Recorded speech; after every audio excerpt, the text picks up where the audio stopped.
সবাই, আজ একটা জরুরি আলোচনা আছে। আলোচনা ভালো, কিন্তু ঝগড়া করা যাবে না। আমি বলি, আগে ঠিক করি সবাই মিলেমিশে থাকবো,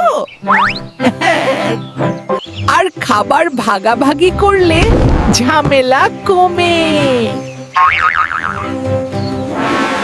আর খাবার ভাগাভাগি করলে ঝামেলা কমে।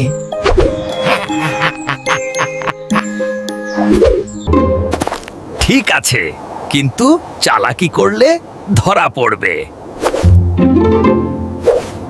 তাহলে সিদ্ধান্ত, ঝগড়া নয়, একসাথে শান্তি।